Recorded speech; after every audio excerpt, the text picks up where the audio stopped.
This is the Frat House Sports Show.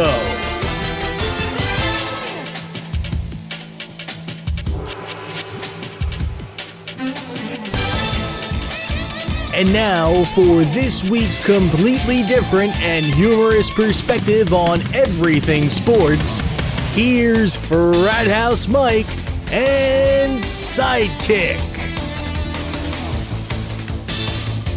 We're back, and hey, at least this week on schedule and on time as we're bringing you our Valentine's Day show against all odds from right here at the Frat House. And if you saw our show from just, what was it, gentlemen, 4 days ago, I think, we were sitting here mad as hell about the weather, and well, what has occurred since then? Well, how about another 8 inches of snow last night? And for gosh sakes, we're expecting another 4 to 6. Probably starting right about now as we're filming this right through the evening this evening. We continue to be mad as hell. I don't know what to say. But I'll tell you right now. Screw you, Mother Nature. Yeah. I'm tired of this weather. I'm going to Daytona, damn it. You're crap but I got to tell you, based on what we've seen from Sochi, Russia, I frankly think that Eagleville, Pennsylvania would have been a better location for the Winter Olympics. Smokes, you're not kidding. Than what they've got there. Yeah. Yesterday they had temperatures of 63 degrees in Sochi. We haven't seen anything above what? About 28 in about a week. Relentless Oh my deep gosh. freeze here. And there's shirt sleeves over there. But, again, as I pointed out just 4 days ago, we are the most consistent internet-based sports talk program as we're coming to you with our 128th here on our third Valentine's Day that we're celebrating here at Frat House Sports. Take that, Mother Nature. You got that one. You know it. All right, listen, we're going to get into our top stories for the week. And let's change it over to, well, some warm weather thinking, and how about a little bit of baseball. And that was the story that came out yesterday, that Yankees shortstop, 39-year-old Derek Jeter announced via Facebook, rather interestingly enough, that he will be retiring at the conclusion of the 2014 season. So last year we had Mariano Rivera out on his farewell tour. We just can't seem to get away from Yankees and farewell tours. Maybe that gives us an indication. Everybody's talking about the Phils being an old team. Maybe it's actually the Yankees, huh? But, you know, God bless him, 13-time All-Star, probably this year sure to be a 14. You got to know that he's probably going to get elected to the All-Star game just by virtue of, well, kind of nostalgia. Entering his 20th season of play, Fox Sports has Jeter rated as the second best ever to play at his position, just behind Honus Wagner. What is that? It's a major award. 5-time World Series champion, 1996 Rookie of the Year. He only played 17 games in 2013, but nonetheless, excuse me, still 9th all-time in career hits with 3,316. He's got a career 316 batting average, 256 home runs. Gentlemen, did this come as a surprise to anybody here? It came as a little bit of a surprise to me, albeit I'm going to say this. If he's going to do it, I'm kind of glad that he's going to be out of the shadow of Alex Rodriguez. I think that that's a nice thing. Yeah, absolutely. Listen, here he is. He's the captain of the team, 20 years, right? 20 years with Correct. that club. Well, I don't know if he's been captain all those years. But no, but right, he's captain now, and 20 years with the team. Was it Paul O'Neill? Was a Yankee also, Correct. I believe? The only other good Yankee, speaking for myself, I can think of. Now, wait a minute. Well, I'm just saying. Wait. There's no something as a good something Yankee. Similar. There's something similar there with a sense of leadership. Yeah. And I agree with you. I think it's great that he doesn't have the Alexander Rodriguez drama or postpartum thing going on through his last year. Good for him. I wish him well. Good luck. Sidekick, do you think that perhaps maybe because A-Rod's out of the picture, perhaps maybe this is why he's decided to do it? If in fact A-Rod was in the picture, maybe he would have hung in another year? Oh, absolutely. Oh, really? He's probably thinking to himself right now, man, they got A-Rod. I better get out of here before they get me. Oh, wow. you guys are horrible. Wow. They're go our Yankees fans, for God's sake. I wasn't saying I could speak for him. Oh, my goodness. I was speaking for me. The one thing, in the 20 years is Jeter has been a class act guy. He really has. Yeah, I agree. And I joke about that, just because of the association. But seriously, what a career this guy's had. And it's probably, like you mentioned, it's probably good that A-Rod's suspended this year so that he can have his fair, he may have thought about it last year, but you had, Rivera retiring, and he didn't want to step over Rivera. Right. So, Well, and as I pointed out, he only played 17 games all of last season, so that wouldn't have been much of a farewell tour. Well, no, and he was injured. Frankly, I'm going to actually hope that. One of the things I'm kind of hoping for Jeter is that he can stay healthy. Well, right. This season. That's the thing. The last couple of years, nagging kind of injuries at him. That kind of tell you maybe it might be time to hang him up. Absolutely. I just want to throw out there real quick. Bud Selig's comments with regard to Jeter. In the 21 plus years in which I have served as commissioner, Major League Baseball has had no finer ambassador than Derek Jeter. Since his championship rookie season, Derek has represented all the best in the national pastime on and off the field. He is one of the most accomplished and memorable players of his or any era. Wow. Nice. Actually, I kind of found Selig's words to be, I don't know, a little over the top, maybe a bit flamboyant, but nonetheless, we're going to watch another Yankee on their way out. Did he tweet that, by the way? No, he did not. He doesn't, as we know, he doesn't know how to. It came off a Twitter feed. Or was that more than 140 characters? Well, listen, not for nothing. Jeter put it on Facebook that he was, pulling out. So I was going to say, if he did, he would have had to have gotten somebody like Richie Incognito, but there's no four-letter words in here. So, no. Hashtag brother. There you go. All right, the other big story, gentlemen, and, I'm going to throw this one in here, albeit I know none of us necessarily feel that into itself it's a big story. We don't really feel this is a story. But frankly, I'm putting it in there because I think the way the NFL may react to it could be the bigger story. And that is that on Sunday, All-American defensive lineman and SEC Defensive Player of the Year, Michael Sam of the Missouri Tigers, admitted in an ESPN interview on Outside the Lines to being openly homosexual. Now, apparently he indicated in the interview that apparently teammates and coaches at Missouri have known since August. And right there in that, I find that actually somewhat amazing, that they were able to keep a lid on it all of this time. Consider Missouri went to bowl games and everything else, that they were able to keep a lid on it all this time, and that he comes out with it now. But now the questions arise as to draft potential, where is he going to be drafted, how the NFL general managers and NFL teams may react to it. And I'm going to throw it out there for open conversation. Where do we go with this? Agreed. Again, I say this. I don't think any of us necessarily feel it's a story by itself. Well, I think it's the media doing what they do and making a story out of it. And it's going to turn the draft into a circus. I think and it's not to take anything away from the player or anything like that. What I mean by circus is you're going to have all the media people. You're going to have, ESPN's going to be all over. They're going to be watching him reporting every single thing that he does during the combine, during the draft, and stuff like that. And that's what that's actually the negative side of the story is that now, here he tells all of the guys he plays with, coaches and everything in August, they keep it under wraps for the whole season. They play, nobody knows it, there's no spectacle about it, that interrupted their season. Now season's over. He comes out. He says, "Yes, I'm gay.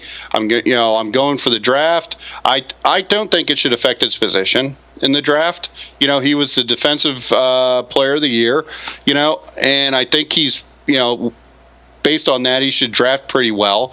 But it's the media coverage that's going to honestly make me sick during the draft. Obviously, Psychic. But at the same time, we have already had some former NFL execs. I'm thinking of what's his name, coach who was with the Eagles. Why am I not coming up with his name? Tight. No. But who actually came out the other day and said, look, make no mistake, there's going to be a lot of teams that don't want the fallout from this. Yeah. They don't want the attention. Herm Edwards. Yeah, Herm made the comments. Yeah. Thank you, Herm Edwards. Well, that was incendiary. That was an incendiary thing, yeah. But wait a minute. I think he has a point. There are going to be teams that aren't going to want that kind of attention. Yeah, maybe so. Sure. Maybe so, maybe not. What do you think, Sidekick? But for every one of those coaches, you're going to have a Rex Ryan who's going to eat that up. You know what I mean? Rex loves to have controversy. Well, he loves to be in the media. This is a prime Jets pick, honestly. Right. Or some other team that's trying to get themselves out there and wants the media attention. It's similar to T.O. We talked about T.O. being the cancer and the media circus that always followed him, and then Tim Tebow. So there are going to be teams that are going to look to this as a publicity thing versus some other teams that are going to say we don't want the disruption. Right, and it's not again, it's not a dig against him. It's it's everything that's going to the baggage that's going to come with him. The projection on Michael Sam is that he's a third, maybe a fourth round defensive pick. All right, that's what the projection has been up to this point. If, in fact, he goes through the draft and never gets picked at all, does the NFL take a hit for that? I can't see the guy going undrafted. Because of his talent or because of the circumstances? Because of the talent. You know what I mean? There may be some minor movement as far as draft pick because of this announcement, but I don't think you're going to see a guy where he's going to be undrafted because of this announcement. Well, I understand your argument if I could, because does it necessarily mean that teams are going to necessarily pick him because they want to steer their what would you say, their their moral guide the right way exactly to sell tickets, or does it necessarily mean he might be a pariah, somebody to avoid? Let's let him run. Let's see how long he's out there. Oh, he's still hanging around. Well, look, if he's a fourth rounder and nobody picks him up, everybody can sit back and go, look, we didn't think he was talented enough. Anyway, my question is, and this is where I'll throw it to you, Uncle Mark. Would a better litmus test be if he were a 1 to 10 pick? Well, yeah, that would be a much better litmus test, wouldn't it? Right. There you go. And until that candidate or that echelon of athlete comes forward, you're never going to have a satisfactory answer. I don't think to really what's this guy's worth in terms of what he said, how he's presented it, versus top of the cream. What the inflationary or deflationary value is based upon what the public sentiment might be. Precisely. Right. So. All right. No, I get the argument. See, now this is where I say, we agree this is not an issue, but in fact, it is a story. Yeah, I mean, and that's where I'm going with it. The hang-up I have with it personally is nothing more than, I guess learning that, while his teammates supposedly knew all about it, and he's publicly pronounced his parents behind him. Here comes to find out, the article in Sports Illustrated on The Wire, his father never knew anything about it, and he's in fact disappointed. And he's telling the media that. So I don't know what was to be obtained by the man doing what he did right now. I still don't see the merit in it. How it's going to play out or be reacted to, we'll see. All right. We'll see. Yeah. I don't know. And that's the thing. It's become a bigger story than this kid is a story going into the draft. Somebody we're looking for, a key component. Now all at once, what is he? He's a balloon in Macy's parade, and we're trying to pull him back down to earth. I don't know. See, and that's where I think the negativity is going to come out, because we're going to go into the draft, and you're going to have the Skip Baylesses of the world that are going to be going on, running on about this guy, and he's just another college football player going in the draft. And what's any draft but a roll of the dice? You really don't know till he gets there. Right. All right. We had a situation, and we're not going to move off of the NFL's real quick just yet, but let's go over to the Cleveland Browns. This week on Tuesday, owner Jimmy Haslam Well, he probably set a record when he went for his third GM and head coach for the team in the last 407 days. Head coach Mike Pettine became the fourth coach for the Browns since 2009, hired just a couple of weeks ago. But this week, Haslam comes out and cleans house, getting rid of CEO Joe Banner and then general manager Mike Lombardi. Odd set of circumstances, folks. I threw out the question pre-show. Seems to me it all should have been done on Black Monday. Some analysts actually feel, though, that this might be the thing that the Cleveland Browns needed, that this was simply a correction, and that now they're moving in the right direction. Haslam comes out and says they're not dysfunctional. Any comment? Well, yeah. If you have to come out and say that your team's not dysfunctional, it's dysfunctional. Right. Hello, come on. Right. But maybe they do have finally a football guy, you know, in the right position to help them make choices. You know, it's funny too because Brandon Weeden just came out earlier in the week saying, "I want out of here." He doesn't even want to be there. Well, you know, it's funny they can't seem to land a coach that wants to be there. The one guy they did have last year, right, got him. He got booted. Yeah. 1 year. 1 year. So yeah, it's quicksand. You go into that group up there in the dog pound, it seems to be quicksand. And that's why I'm saying, I mean, you know, he's got to come out and defend himself as not being a dysfunctional team, and yet all indications are that that's what it certainly appears to be. I don't know if I'd want to be Mike Pettine at this point. But well, you know, the thing with it is, you know, it's one thing if you needed some time to evaluate, and as you started to put some pieces together, you realized, you know what, this piece doesn't really fit, and we need to get rid of that. But like you said, they look so dysfunctional, you can't even really use that argument for them. right, exactly. All right, let's jump over to the Olympics, and this has been the big story now for, I guess, about a week, because the Olympics, I think, actually started, it was a week ago this evening. And in talking about it from strictly a USA perspective, there certainly has been quite a bit of disappointment from some of our participants. And we'll kick it off with Shaun White, who bailed out of the slope-style snowboarding. He had beautiful hair. Well, he used to, yes, he did, to go for his third gold in snowboarding. But never mind, because that didn't happen. He didn't even medal in the snowboarding, so he lost out on the slope-style event and never got to the event that he actually wanted to. How about five-time Olympian Bodie Miller failed to medal despite having rather impressive practice and qualifying downhill runs? He never medaled at all, and there was a lot of hope for him coming back this particular Olympics. Kelly Clark was going for her third gold in as many Olympics in halfpipe, but settled for bronze as the gold was won by our younger American teammate Caitlin Farrington. And note the word I just stressed there was younger, because that's going to be my point in a moment.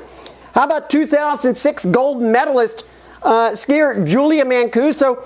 Well, she was the talk of the town, being a gold medal downhill skier at Sochi. Instead, she ended up in 8th place, while gold was shared by Dominic Gissen of Switzerland and Tina Mays of Slovenia. Hey, Mike, just to interrupt you real quick. Now trending on Twitter, hashtag US bitches be tripping. Oh, there it is. Yeah, man. Yeah. I don't want to ask who started that trend, but I think I might know where it came from. How about the most recent disappointment last evening, or at least we saw it last evening. It was yesterday afternoon. Speed skater Shani Davis, a 2006 and 2010 gold medalist. Well, he didn't medal in the 1,000 meter as well. Question I asked, gentlemen, and this has been something that I kind of observed as I've been watching the Olympics over the past week. When you hear these ones that are coming up for multiple golds in multiple Olympics, 2, 3, 4-time Olympians, and you see their ages, and I start to ask the question, did the U.S. in fact field a team based on nostalgia instead of youth? Any thoughts? Oh, without a doubt. Yeah, I mean, real quick, I think absolutely. And you can see them across the teams, too. I mean, it's not just like in one or two areas. It's all across. On the one hand, it says, absolutely, America should should be proud of what we've put forth. Sure, absolutely we should. In those Olympics. At the same time, it does kind of bespeak the fact that, we're getting a little long in the tooth. Yeah. 36, 37, 38-year-olds that are going out there. Now, you are getting your share of 21 and 22-year-olds, and maybe they are getting a shot toward a bronze or what have you. But, in fact, you're right. I mean, what happens after this Olympics? Where do we go if there's nothing? I think it's time for the youngsters to start coming up, huh? Yeah. Sidekick, any thoughts? Well, I'm going to let you know a little secret about the U.S. Olympic Committee. They're headed up by one Ruben Amaro Jr. From the Phillies. That's not good news.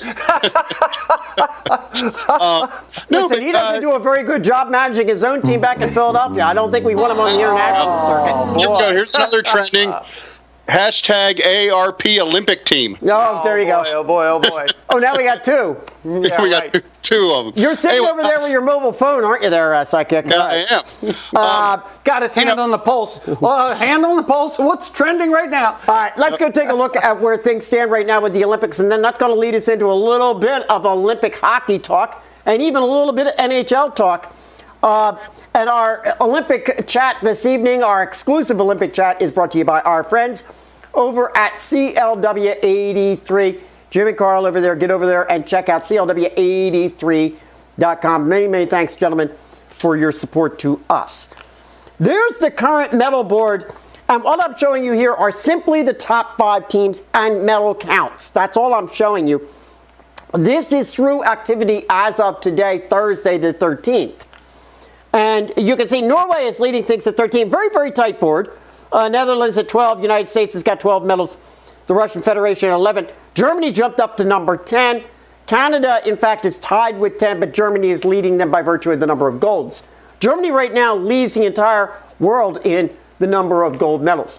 But one of the theories that I've got, and this is simply a theory, gentlemen, when I talk about, and you just heard me talk about the youth of teams, I believe the youth of teams can be spotted not in the gold column, not in the bronze column, but in the silver column.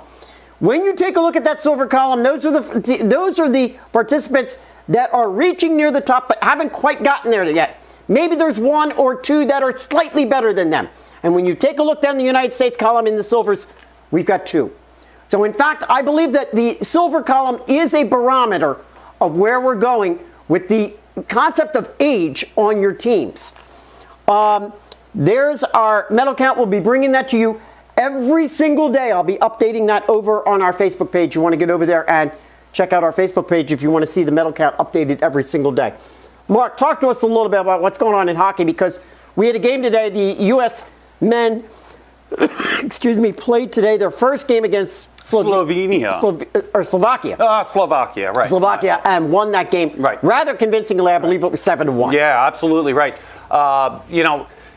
Interesting there because they jumped out in front and then it was tied going into the second period. So, I mean, Slovakia, they're gifted. They're gifted athletes over there. But again, you've got NHL influence. Yeah, sure. And there are four teams per 3 groups in this, the way this is set up for the men's Olympic hockey.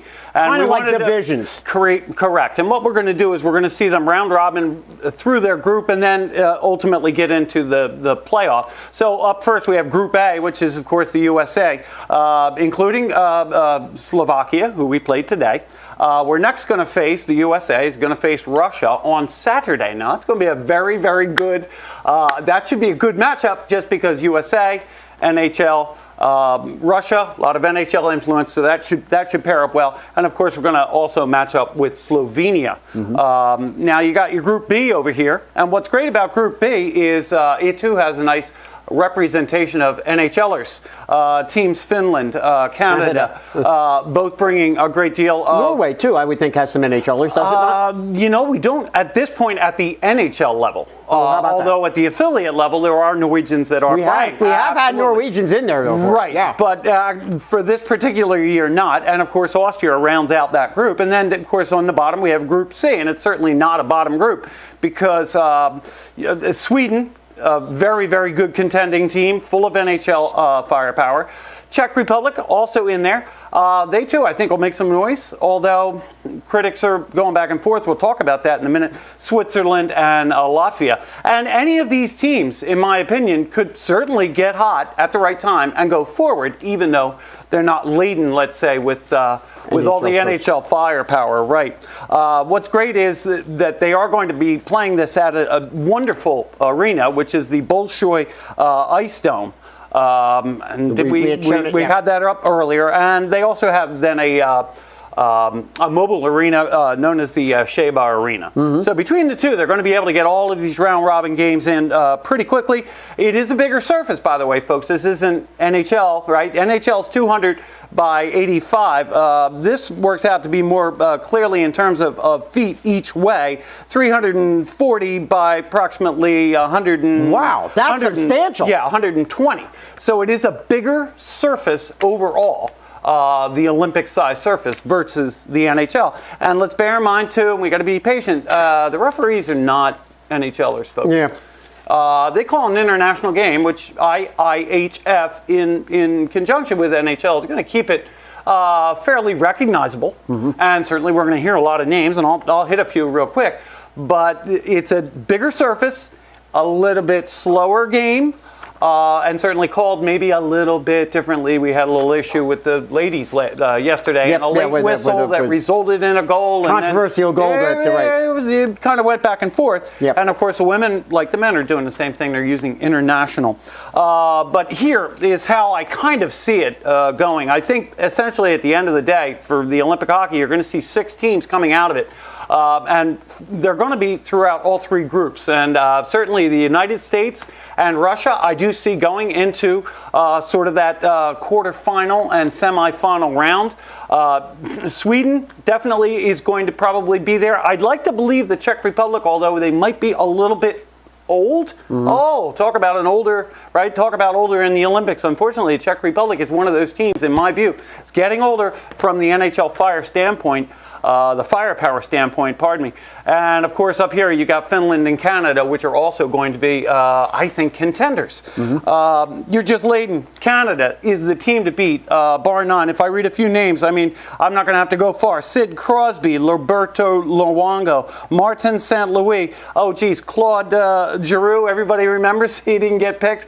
Well, St. Louis was actually replacing Steve Stamkos, who also was going to go. I mean, the Canadians are just laden. Patrick Sharp, Patrick Marleau, Jeff Carter, name them. This Canadian team's going to go deep. And it's virtually all NHLers because, well, who's our number 1 NHL partner but Canada? You follow that up with USA. They too are heavily laden. Phil Kessel.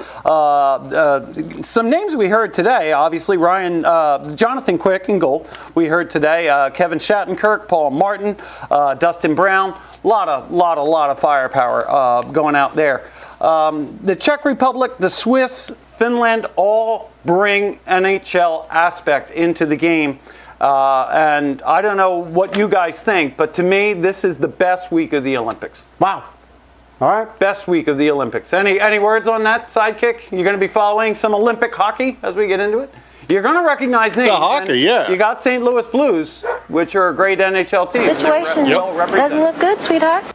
There you go. All right. Well, what do we got in the NHL? Well, over in the NHL, obviously, we're in a trade freeze. We're in an action freeze. Right. Nobody's doing anything, but a lot of thinking is going on. So they're spending this week probably digging out in most parts of the country, as we are here in the East, but they're doing a lot of thinking in the boardroom. And the trade deadline comes up on March 5, and there's a handful of players out there, big names, that we need to think about, talk about, and certainly GMs are hoping to make a move without losing. And that's your number 1 guy. And he happens to be the USA goalie also. He's going to see action in these Olympics. And I'm sure in Buffalo right now, Ryan Miller's status in the pipes over in Sochi is going to go a long way into leveraging what they can get for him. Because it's kind of they've got to move or they've got to lose. He's going unrestricted free agent. There's nothing that the new GM out there is looking. Tim Miller is his name, I believe. Tim Murray is the new GM in Buffalo. He doesn't want to lose this guy. He wants to get something. Let's see if we can make a move. There's plenty of teams interested. It almost seems certain he's going to be going. You would think so. I find it hard to believe. Buffalo's in a selling mode right now. They're not going to make it. They're particularly with somebody like this, too. Worst team in the league right now, and they're looking to sell parts. Yep. And this guy is a big reason why they could save some cap space.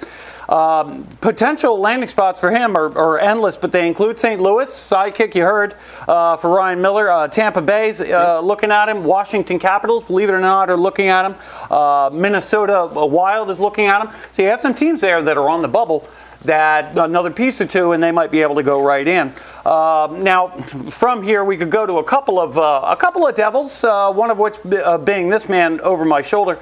Jaromir Jagr right now, it's no secret, Lou Lamoriello is looking to sell him because, like the Sabres, right now the Devils are in a seller's position.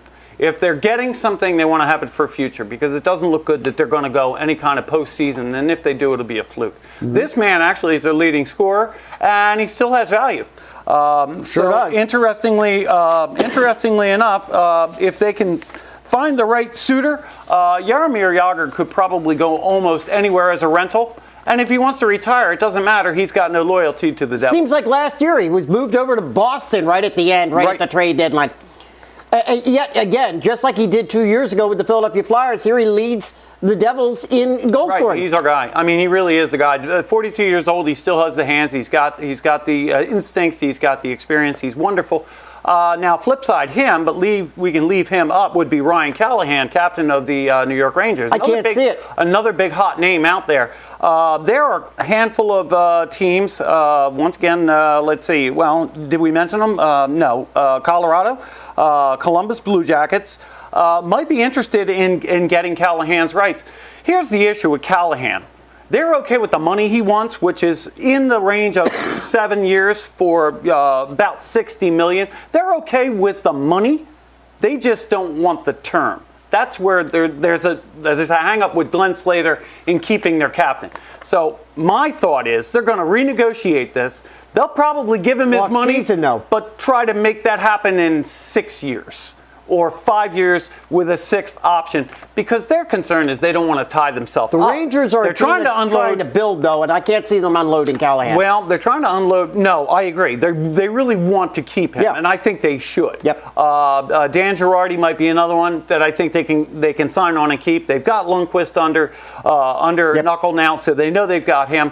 They have to unload Rick Nash. It might be an amnesty buyout for the Rangers. That might be a smart move.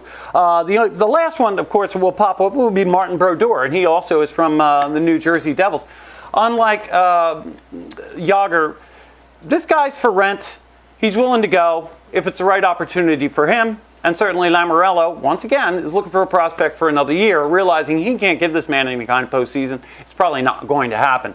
There's a lot of fervor, a lot of lather from real diehard Devils fans. I am sporting the NJ, so I'll speak in part of that unison that it would be a shame to see this guy go away.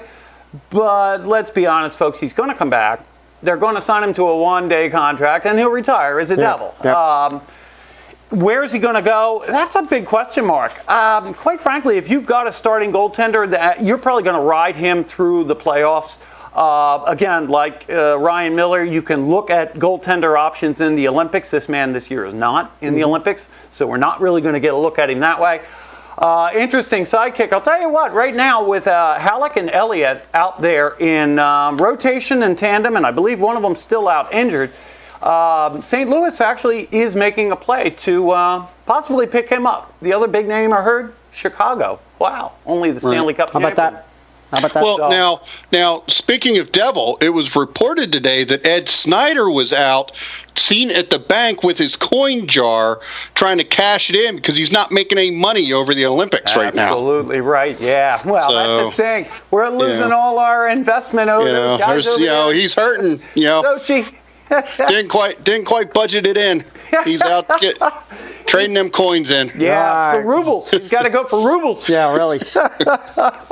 So that's a little bit of our hockey NHL chat. Yeah, because like I say, everything's kind of sleeping until the Olympics break. I need dough and plenty of it. Mm-hmm. Let's get over and take a look at our Frat House Sports Facebook post of the week, which is hockey related and Olympic hockey related, as I put up the post yesterday, reporting that the Canadian women's team had beaten the American women's team 3-2.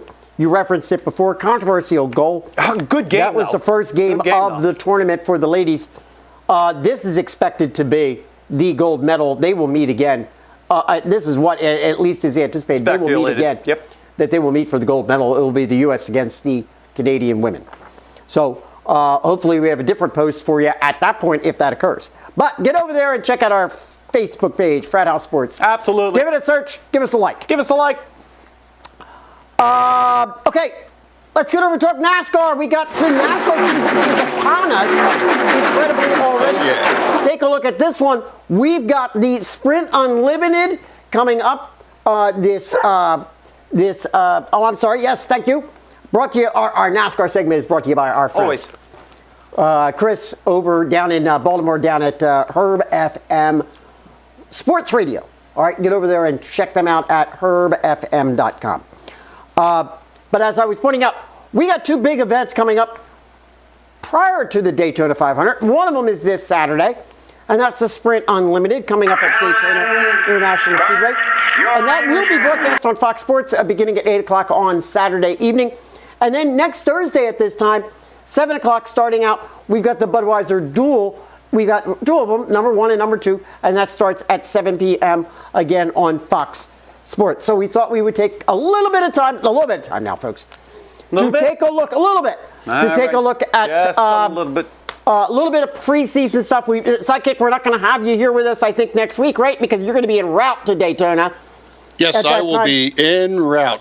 So Awesome. we've got to get a little bit of preseason chat in right now. So what do you say? I'm going to turn it over to my NASCAR experts, Uncle Mark and Sidekick. Go ahead. Talk to us a little bit. We've got some team changes. We've got some rule changes.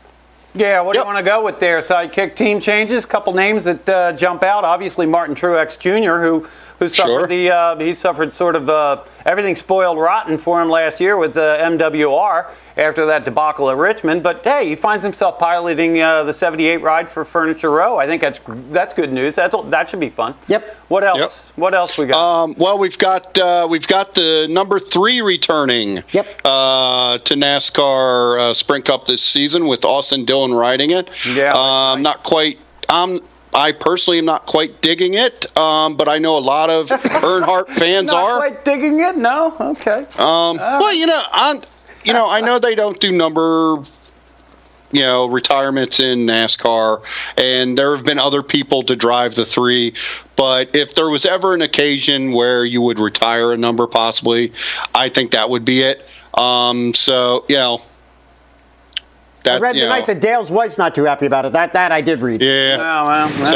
But some other big names. Right. We've got Kevin Harvick, who went from Childress, who's going over to Stewart-Haas Racing. We've got Childress. Kurt Busch going to Stewart-Haas Racing. You got some lesser known. Burton's been obtained by Michael Waltrip. That was actually, I think, a good acquisition. They're hoping to have Vickers back with them, so at least it'll be a three-man. Yep. Possibly a 3-man tandem to get Waltrip back in line after their, embarrassing last year. And you got Martin Truex Jr.'s younger brother Ryan. Yep. He's coming up. He's going to be racing for Nationwide, PK Racing. Yeah, is he Nationwide and the Truck Series? Am I right about that? He was, yes. He's going to be. He's coming up Sprint Cup this season. Right. Oh, really? Okay, good. Okay. Very looking good. at it. Yep. All right, now we've got some rule changes. I know obviously we've alluded to it before. We've got changes in how the chase is going to be run, and we've got the grid up there showing for the chase. So talk to us real quick about that and what we can expect almost right from the very beginning. What kind of things can we expect? Penalties, I think, are going to be the big one, right? Yeah, there's penalties. There's the Sprint Cup. There's also some technical rule changes. This year for the chase, they instituted another Jimmy Johnson rule where we're now going to go with an elimination style. I'm sure he loves where we're calling gonna, him that. Where we're going to have, it'd still be the 10 races. It's still going to end in Homestead. But what we're going to do is we're going to have knockout rounds. Yep. We're going to expand it. We're going to have 16 drivers in the chase. Right. And then we're going to narrow it down so that in the last round we have 4 drivers. Yep, all running simultaneously for that. Yes, yep. Exactly. They will all be at the same point level, and it's basically, whoever finishes higher of those 4 drivers is your new champion. But Sidekick, let me get into something real quick because before we ever get to that point, we're like 26 weeks. We're more than that. We're 26 races before we ever get to that point. I think the thing that we're going to see that's going to impact more than anything else, something that you and I seem to be talking about a lot last year, penalties. What kind of things are we looking at with regard to how they're going to be addressing penalties? Well, they finally listened to us and took our advice because we did FRAT a House lot. Sports right here. We did a lot of complaining and campaigning for some sort of what's the word I'm looking for? Standardization. An actual penalty system. Standardization. Instead of this arbitrary, this week, you know what, you lipped off to a reporter, that's 150 points for you, my son. Right. So they came out with this new NASCAR deterrence system, which consists of 6 levels and a warning. And it ranges from things like loss of track practice time all the way up to the big killer, a loss of 150 owner points and driver points with fines, et cetera, et cetera. They also came out with the 2014 appeals flow chart. So now it's a little bit more clear cut when you get a penalty. It's still 10 days to appeal, but now there's some. It was designed by Andy Reid, wasn't it? Yeah, I guess so. They want to have transparency, evidently. Well, that's what we're trying for here. Mm-hmm. Well, and honestly, I think this stepped out of the whole Michael Waltrip fiasco at the end of the season. I think where this started coming out, where we need to start, being consistency. How we're going to and do remember, this. We got NBC kicking in not this year but next year. So you got a big media change and a transfer of broadcasting people. So for all the right reasons, be under the microscope. Yep, I think France wants to steer this bear right in line so that when the big lights, when the big lights are shining, we're looking right. Right. It may not be what the fans want, but we're looking right. Look, they know that they've got to get their revenues up somehow or another. They're not getting them at the gate. No. And somehow or another, they got to get their audience, their television audience back up because despite the fact everybody says everything's good, it doesn't appear that way. So it depends on which report you're reading on how healthy economically NASCAR really is. Absolutely. Right. Now, I just want to real quick go over, there's a couple changes to the car. Not that we're really going to see it per se, but so the front splitter now can have a square leading edge. The skirts have a 4-inch minimum ground clearance on both sides. They're now using an 8-inch spoiler, which is 3/4 of an inch taller than last year's spoiler. They're now using a 43-inch by 13-inch radiator pan. Also, the cars will be measured for height at the beginning at pre-race inspection. After that, the teams are allowed to tweak the spring settings in the car, but there will be no post-race There's no the backside. height inspection. Right. Interesting. Last year you used to hear, a car would go through inspection and it didn't meet the height height. Keselowski got hung up, did he? Am I wrong about that? I think that might have been one of his couple, because Keselowski had a couple minor infractions. The 4-inch skirt, is that higher or lower than last year? You know what? Off the top of my head, I don't know if that's raised or lowered. All right. Anything else on NASCAR? There we go. Boogity. It should be fun. Let's go race, anybody's man. race. Right. Anybody's race. You got it. We got it coming up on Saturday. We can get a little preliminary look at things. Yeah, that'll be fun. Unlimited. All right. Oh, I'm sorry. I did forget one thing. These changes I just announced, the technical changes, will not start until they are non-restrictor plate track changes. So we won't see them until week 2 at Daytona. Exactly. Right. Okay. Yeah, it doesn't take place. So you're not going to see them at Talladega. You're not going to see them at Daytona. Right. All right, gentlemen, before we get out of here, I didn't want to let it go by. Let me throw in real quick. We are still accepting. We have plenty of spots, in fact. Come on, join us. For our NASCAR Fantasy League. This is the 4th year we're running it. Get over to our Facebook page. Give us a like there. Come on in. And then get in touch with us Even if one you way or don't another. know about racing, you're you're going going to learn. You're going to learn about it. And it's a it's lot so of much fun. And It really is. I walk you through it every week. Absolutely. Right. You know, And there's no cost to joining. No. All you got to do is just join up with our Facebook page. Do it once. Give us a holler. For the week. We'll get sort you of an like invite. football. It's kind of fun that way. Once a week, like football, set your roster. Yep, absolutely. If you All want right? it, keep it. Now, before we get out of here, I didn't want to let the holiday get by without our acknowledgement.